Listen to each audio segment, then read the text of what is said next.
চলুন আজ আমরা একটা গল্প শুনি, এক সুন্দর শান্ত গ্রামে দুই প্রতিবেশীর গল্প। পাশাপাশি দুটো বাড়ি, একটা বেশ বড়সড়, দেখতেও সুন্দর, দেখলেই বোঝা যায় যে বাড়ির মালিক বেশ সচ্ছল। তার নাম ছিল আব্দুর রহমান। আর ঠিক তার পাশের বাড়িটাই ছিল একদম উল্টো, ছোট্ট পুরনো একটা বাড়ি, দেখলেই অযত্নের ছাপটা চোখে পড়ে। আর এই বাড়ির মালিক ছিল হারুন। তো চলুন এই দুই প্রতিবেশীর গল্পটাই আজ বিস্তারিতভাবে জানা যাক। একদিকে ছিলেন আব্দুর রহমান, যাকে আল্লাহ অনেক ধন সম্পদ দিয়েছিলেন, কিন্তু জানেন, এত সম্পদও তার মনে এক ফোঁটা অহংকার আনতে পারেনি, বরং তিনি আরও বিনয়ী হয়ে উঠেছিলেন। তিনি নিয়মিত জাকাত দিতেন, গরিব দুঃখীদের পাশে দাঁড়াতেন, আর গ্রামের যে কোনো ভালো কাজে তাকেই সবার আগে পাওয়া যেত। এমনকি তার স্ত্রী সন্তানেরাও ছিলেন ঠিক তার মতোই সৎ। আর অন্যদিকে ছিল হারুন। সে ছিল ভীষণ অলস, সারাক্ষণ ঝগড়া বিবাদ করত, আর সবচেয়ে বড় কথা, অন্যের ভালো সে একদমই দেখতে পারত না। নিজে তো কোনো কাজের চেষ্টা করত না, উল্টো প্রতিবেশী আব্দুর রহমানের সুখ শান্তি দেখলেই তার ভেতরটা হিংসায় জ্বলে পুড়ে যেত। তো হারুনের এই হিংসা বাড়তে বাড়তে এমন এক পর্যায়ে গেল যে সে আর নিজেকে সামলাতে পারল না। সে ঠিক করল এবার একটা বড় আঘাত হানতে হবে, আর আঘাতটা হবে আব্দুর রহমানের বেঁচে থাকার মূল উৎসের উপরই। ব্যাপারটা হলো, আব্দুর রহমানের বাড়ির পেছনে একটা গভীর কুয়ো ছিল। সেই কুয়োর পানি ছিল কাচের মতো স্বচ্ছ আর একদম মিষ্টি। ওই পানি দিয়েই আব্দুর রহমানের পুরো পরিবার চলত, খাওয়া থেকে শুরু করে অজু করা, এমনকি বাগানের গাছেও ওই পানিই দেওয়া হতো। হারুন ভাবল, যদি কোনোভাবে এই পানির উৎসটাই নষ্ট করে দেওয়া যায়, তাহলেই তো আব্দুর রহমান একটা বড় বিপদে পড়বে। যেমন ভাবা তেমন কাজ। এক অমাবস্যার রাতে যখন চারদিক ঘুটঘুটে অন্ধকারে ঢাকা, হারুন চুপি চুপি বাড়ি থেকে বের হলো। তার হাতে একটা পুটলি, আর ভেতরে মারাত্মক বিষ। সে খুব সাবধানে আব্দুর রহমানের বাড়ির সীমানা পেরিয়ে কুয়োর কাছে গেল। চারপাশে একবার দেখে নিল কেউ তাকে দেখছে কিনা। তারপর একটা ক্রূর হাসি দিয়ে বিষের পুটলিটা ঢেলে দিল কুয়োর পানিতে। ভাবুন তো একবার, তার মনে তখন কি পরিমাণ আনন্দ! সে ভাবতে লাগলো কাল সকালেই আব্দুর রহমানের পুরো পরিবার এই বিষাক্ত পানি খেয়ে অসুস্থ হয়ে পড়বে, তার সব শেষ। কিন্তু মানুষের পরিকল্পনার উপরেও তো একজনের পরিকল্পনা থাকে, তাই না? যিনি সবকিছু দেখেন আর শোনেন, সেই আল্লাহর পরিকল্পনা ছিল একদম অন্যরকম। গভীর রাতে হঠাৎ করেই আকাশ কালো মেঘে ঢেকে গেল। শুরু হলো প্রচণ্ড ঝড় আর মুষলধারে বৃষ্টি। বৃষ্টির পানির এত তীব্র স্রোত যে কুয়োটা কানায় কানায় ভরে উপচে পড়তে লাগল। আর পানির ওই প্রচণ্ড দৌড়ে হারুনের মেশানো বিষ যে কখন ধুয়ে মুছে সাফ হয়ে গেছে কেউ টেরই পেল না। পরদিন সকালে আব্দুর রহমান যখন ঘুম থেকে উঠলেন, তিনি তো অবাক। দেখলেন তার পোটা টলমল করছে স্বচ্ছ মিষ্টি পানিতে, যা আগের চেয়েও অনেক বেশি সতেজ। প্রথম চেষ্টা তো পুরোপুরি ব্যর্থ হলো, আর এতে হারুন যেন আরও বেশি হিংস্র হয়ে উঠল। এবার তার শয়তানি নজর পড়ল আব্দুর রহমানের সুন্দর সবজি বাগানটার ওপর। এই বাগানটা কিন্তু আব্দুর রহমানের পরিবারের আয়েরও একটা বড় উৎস ছিল। আব্দুর রহমান যে কি যত্ন করে বাগানটা করতেন! বাড়ির পাশের এক টুকরো জমিতে নানা রকম সবজি ফলাতেন তিনি, আর ফলনও হতো এত ভালো যে নিজেরা খাওয়ার পরেও গ্রামের গরিবদের মধ্যে বিলিয়ে দিতেন। হারুন এবার নতুন ফন্দি আঁটল। সে ভাবল, আমার ছাগলগুলোকে যদি ওর বাগানে ছেড়ে দিই, তাহলে তো এক রাতেই সব শেষ করে দেবে। যেই ভাবা সেই কাজ।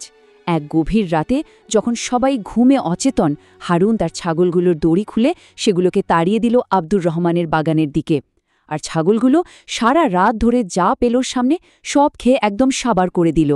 পরদিন ভোরবেলা ফজরে নামাজ পড়ে আব্দুর রহমান যখন তার প্রিয় বাগানে গেলেন, দৃশ্যটা দেখে তার মনে হলো যেন কেউ বুকে ছুরি চালিয়ে দিয়েছে। এতদিনের পরিশ্রম, এত যত্নের ফসল সব নষ্ট হয়ে মাটিতে পড়ে আছে।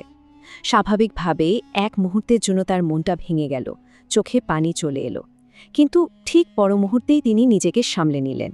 ভাবলেন, নিশ্চয়ই আল্লাহ আমার ধৈর্যের পরীক্ষা নিচ্ছেন। তিনি একটা দীর্ঘশ্বাস ফেলে আকাশের দিকে তাকালেন আর বললেন, আলহামদুলিল্লাহ আলা কুল্লি হাল, মানে সর্বাবস্থায় আল্লাহর জন্য প্রশংসা। আর আল্লাহ তার এই প্রিয় বান্দার ধৈর্যের যে প্রতিদান দিলেন, তা দেখে তো সবাই অবাক। সেই বছর ছাগলে খাওয়ার পরেও যে কয়েকটি গাছ কোনো মতে বেঁচেছিল, সেগুলোতে যে কি পরিমাণ ফলন হলো তা আগে কখনো হয়নি। ফলন এত বেশি হলো যে আব্দুর রহমান নিজের পরিবারের চাহিদা মিটিয়ে গ্রামের প্রায় প্রত্যেকটা বাড়িতে সবজি পৌঁছে দিতে পেরেছিলেন। মানে হারুনের এই ষড়যন্ত্রটাও পুরোপুরি ব্যর্থ হয়ে গেল। কুয়োর পানি নষ্ট করা গেল না, বাগানও ধ্বংস করা গেল না। বারবার ব্যর্থ হয়ে হারুন এবার আরও ভয়ঙ্কর একটা পথ বেছে নিল। সে ঠিক করল এবার এমন কিছুতে আঘাত হানতে হবে যা টাকা পয়সার চেয়েও অনেক বেশি দামি, আর সেটা হলো আব্দুর রহমানের সম্মান। হারুন এবার গ্রামের চায়ের দোকানে, বাজারের মোড়ে যেখানেই সুযোগ পেত সেখানেই আব্দুর রহমানের নামে কুৎসা রটাতে শুরু করল। সে লোকজনকে বলতে লাগলো, আরে তোমরা চেনো না আব্দুর রহমানকে? ও তো ব্যবসায় লোক ঠকে বড়লোক হয়েছে, মাপে কম দেয়। ওর ওই ধার্মিক চেহারাটা তো স্রেফ একটা লোক দেখানোর নাটক। নির্ঘাত কোনো অসৎ উপায়ে এত টাকা কামিয়েছে। এই সব মিথ্যা অপবাদ যখন আব্দুর রহমানের কানে গেল, তিনি কিন্তু একটুও বিচলিত হলেন না, বরং তিনি খুব শান্তভাবে যারা যারা তার নামে কথা বলছিল তাদের সবাইকে নিজের গোডাউনে আমন্ত্রণ জানালেন। বললেন, আপনারা আসুন, এসে নিজের হাতে সবকিছু মেপে দেখুন, ওজন করে দেখুন। তার এই আত্মবিশ্বাস আর সততা দেখে সবার সব ভুল ভেঙে গেল। সবাই বুঝতে পারল যে হারুন যা বলেছে সব ছিল ডাহা মিথ্যা।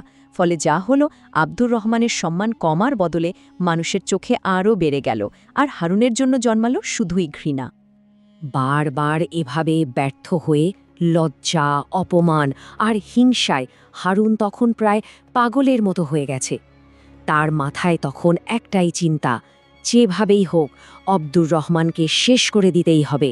আর এই অন্ধ চিন্তা থেকেই সে তার জীবনের সবচেয়ে ভয়ঙ্কর ভুলটা করার পরিকল্পনা করে বসল। হ্যাঁ, তার মাথায় তখন একটাই চিন্তা ঘুরপাক খাচ্ছিল, আব্দুর রহমান আর তার পরিবারকে একেবারে শেষ করে দিতে হবে। তার পরিকল্পনা ছিল তাদের বাড়ি, তাদের সব কিছু আগুনে পুড়িয়ে ছাই করে দেওয়া। তো এক কনকনে শীতের রাতে যখন গ্রামের সবাই গভীর ঘুমে, হারুন কেরোসিন আর শুকনো খড় নিয়ে নিঃশব্দে এগিয়ে গেল আব্দুর রহমানের বাড়ির দিকে। সে বাড়ির চারপাশে কেরোসিন ছিটিয়ে দিল, শুকনো খড় জড়ো করল। তারপর যখন সে নিশ্চিত হলো যে আব্দুর রহমানের পুরো পরিবার ভেতরে ঘুমাচ্ছে, সে আগুন লাগিয়ে দিল।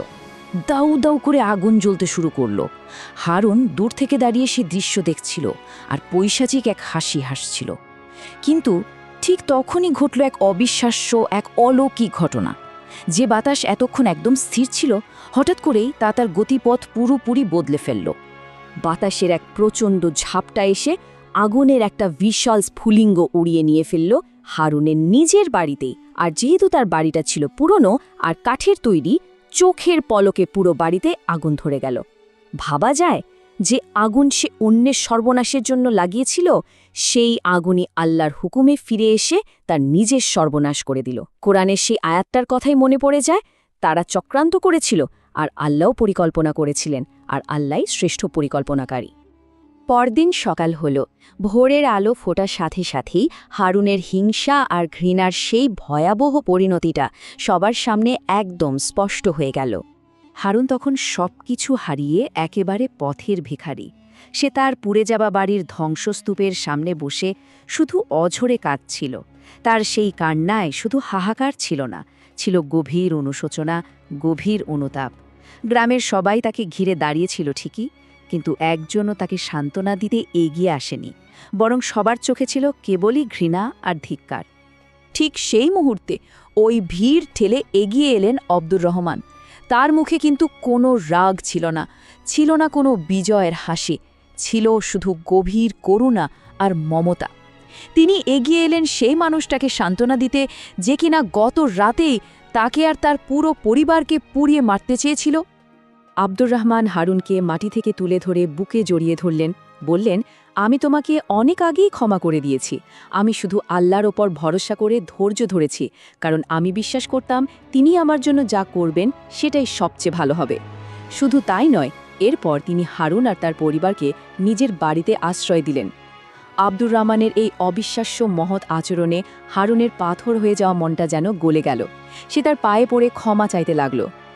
তো এই যে শক্তিশালী আর আবেগময় গল্পটা আমরা শুনলাম, এটা কিন্তু শুধু একটা কাহিনী নয়, এর মধ্যে আমাদের সবার জীবনের জন্য কিছু গভীর শিক্ষা লুকিয়ে আছে।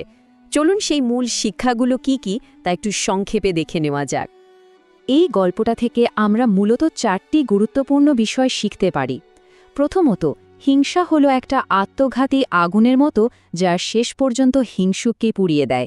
দ্বিতীয়ত, কঠিন সময়ে ধৈর্য ধরতে পারলে তার পুরস্কার হিসেবে এমন কিছু পাওয়া যায় যা হয়তো আমরা কল্পনাও করতে পারি না। তৃতীয়ত, মানুষের সব ষড়যন্ত্রই কিন্তু ঐশ্বরিক পরিকল্পনার কাছে শক্তিহীন। আর চতুর্থ এবং সবচেয়ে গুরুত্বপূর্ণ শিক্ষা হল, সবচেয়ে বড় বিজয় প্রতিশোধ নেওয়ায় নয়, বরং ক্ষমা করে দেওয়ার মধ্যেই নিহিত। একটু ভাবা যাক, আমাদের নিজেদের জীবনেও কি এমন পরিস্থিতি আসে না, যেখানে ধৈর্য ধরে একটি সংকটকে আশীর্বাদে রূপান্তরিত করা সম্ভব? এই গল্পের শিক্ষাগুলো যেন আমাদের সবার পথ চলার পাথেয় হয়ে ওঠে।